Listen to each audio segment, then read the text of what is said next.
ಬಂಡೆಗೆ ಮೀನುಗಾರಿಕಾ ಬೋಟ್ ಡಿಕ್ಕಿಯಾಗಿ ಮುಳುಗಡೆಯಾಗಿದೆ. ಬೋಟ್ನಲ್ಲಿದ್ದಂತಹ 5 ಮೀನುಗಾರರನ್ನ ರಕ್ಷಣೆ ಮಾಡಲಾಗಿದೆ. ಕಲ್ಲು ಬಂಡೆಗೆ ಮೀನುಗಾರಿಕಾ ಬೋಟ್ ಡಿಕ್ಕಿಯಾಗಿದ್ರಿಂದಾಗಿ ಬೋಟ್ ಮುಳುಗಡೆಯಾಗಿದೆ. ಬೋಟ್ನಲ್ಲಿದ್ದಂತಹ 5 ಮೀನುಗಾರರನ್ನ ರಕ್ಷಣೆ ಮಾಡಲಾಗಿದೆ. ಮಂಗಳೂರು ಹೊರವಲಯದ ಉಳ್ಳಾಲ ಸಮುದ್ರದಲ್ಲಿ ಘಟನೆ ನಡೆದಿದೆ. ಉಳ್ಳಾಲದಿಂದ ಮೀನುಗಾರಿಕೆಗೆ ತೆರಳಿ ವಾಪಸ್ ಆಗ್ತಾ ಇದ್ದಂತಹ ಬೋಟ್ ಇದು ಕಲ್ಲು ಬಂಡೆಗೆ ಡಿಕ್ಕಿ ಹೊಡೆಯುತ್ತೆ. ಹಾಗಾಗಿ ಬೋಟ್ ಮುಳುಗಡೆಯಾಗಿತ್ತು. ಬೋಟ್ನಲ್ಲಿದ್ದಂತಹ ಮೀನು ಬಲೆ ಸಮುದ್ರ ಪಾಲಾಗಿದೆ. ಲಕ್ಷಾಂತರ ರೂಪಾಯಿ ನಷ್ಟ ಆಗಿದೆ. ಇದರಿಂದ ಉಳ್ಳಾಲ ನಿವಾಸಿ ನಯನ ಪಿ ಸುವರ್ಣಗೆ ಸೇರಿದಂತಹ ಬೋಟ್ ಇದು.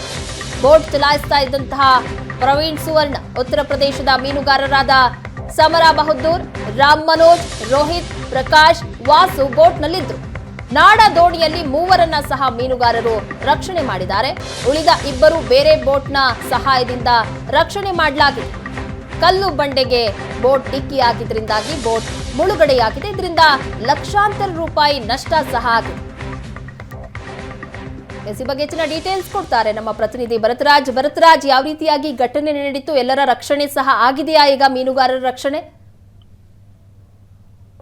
ಪ್ರಗತಿ, ಹೌದು. ಅಂದ್ರೆ ಆಳ ಸಮುದ್ರದಲ್ಲಿ ಮೀನುಗಾರಿಕೆಯನ್ನು ನಡೆಸಿ ಒಂದು ಬೋಟ್ ವಾಪಸ್ ಆಗ್ತಾ ಇದ್ದಂತ ಸಂದರ್ಭದಲ್ಲಿ ಅದರ ಒಂದು ಬೋಟ್ಗೆ ಒಂದು ಕಲ್ಲು ಹೊಡೆದಿರುವಂತದ್ದು. ಈ ಕಲ್ಲು ಹೊಡೆದಿರುವಂತ ಸಂದರ್ಭದಲ್ಲಿ ಇದರ ಒಂದು ಪ್ರೊಫೈಲರ್ ಅಂತ ಒಂದು ಯಂತ್ರ ಏನಿರುತ್ತೆ, ಆ ಪ್ರೊಫೈಲರ್ಗೆ ತಾಗಿ ಆ ಪ್ರೊಫೈಲರ್ ತನ್ನ ಕಾರ್ಯವನ್ನ ಸ್ಥಗಿತಗೊಳಿಸಿದೆ.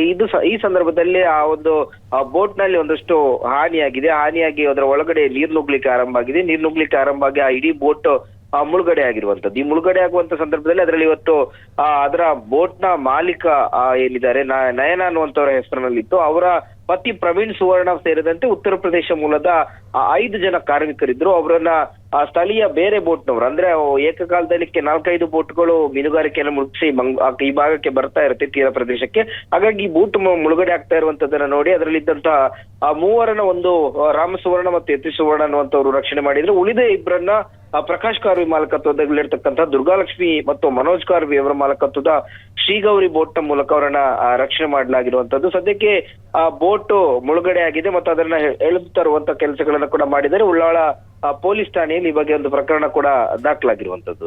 ಎಸ್ ಭರತರಾಜ್, ಮೊದಲೇ ಒಂದು ನಕ್ಷೆ ರೆಡಿ ಆಗಿರುತ್ತೆ ಯಾವ ರೀತಿಯಾಗಿ ಹೋಗ್ಬೇಕು ಅಂತ. ಅವ್ರಿಗೆ ಯಾವುದೇ ರೀತಿಯಾದಂತಹ ಸೂಚನೆಗಳು ಇರ್ಲಿಲ್ಲ ಹಾಗಾದ್ರೆ ಅಲ್ಲಿ ಕಲ್ಲು ಬಂಡೆ ಇರೋದಾಗಿರ್ಬೋದು? ಖಂಡಿತ, ಯಾಕಂದ್ರೆ ಅವರು ಸಹಜವಾಗಿ ಅವರಿಗೆ ಹೋಗುವಂತ ಸಂದರ್ಭದಲ್ಲಿ ಮತ್ತು ಬರುವಂತ ಸಂದರ್ಭದಲ್ಲಿ, ಅಂದ್ರೆ ಇಲ್ಲಿ ಬಹಳ ಡೇಂಜರಸ್ ಅಂದ್ರೆ ಸಮುದ್ರವನ್ನ ಎಂಟ್ರಿ ಆಗುವಂತ ಜಾಗ. ಮಂಗಳೂರು ಬಂದರಿನಿಂದ ಅಳಿವೆ ಬಾಗಿಲು ಅಂತ ಏನ್ ಕರೀತಾರೆ, ಅಳಿವೆ ಬಾಗಿಲಿನ ಮೂಲಕ ಆಳ ಸಮುದ್ರವನ್ನ ಅವರು ಎಂಟ್ರಿ ಆಗ್ತಾರೆ.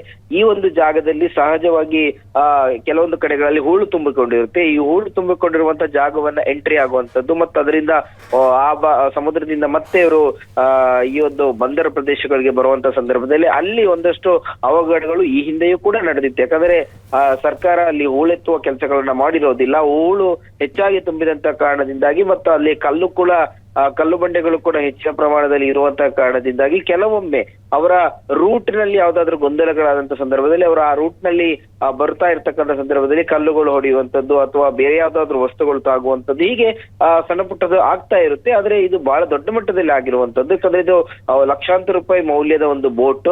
ಹಾಗಾಗಿ ಲಕ್ಷಾಂತರ ರೂಪಾಯಿ ಮೌಲ್ಯದ ಬೋಟ್ಗೆ ಈ ರೀತಿಯಾಗಿ ಹಾನಿಯಾದಾಗ ಸಹಜವಾಗಿ ಮೀನು ಬಲೆಗಳ ಜೊತೆಗೆ, ಅಂದ್ರೆ ಅದರಲ್ಲಿ ಅವರು ಮೀನುಗಾರಿಕೆಯನ್ನು ಮಾಡ್ಕೊಂಡು ಬಂದಂತವರು, ಅದರಲ್ಲಿ ಲಕ್ಷಾಂತರ ರೂಪಾಯಿ ಮೌಲ್ಯದ ಮೀನುಗಳಿತ್ತು, ಅದರ ಜೊತೆಗೆ ಬಲೆಗಳಿತ್ತು, ಅದೆಲ್ಲವೂ ಕೂಡ ಹಾನಿಯಾಗಿ ಸಮುದ್ರದ ಪಾಲಾಗಿರುವಂತದ್ದು. ಥ್ಯಾಂಕ್ ಯು ಭರತರಾಜ್, ನಿಮ್ಮೆಲ್ಲ ಡೀಟೇಲ್ಸ್ಗಾಗಿ.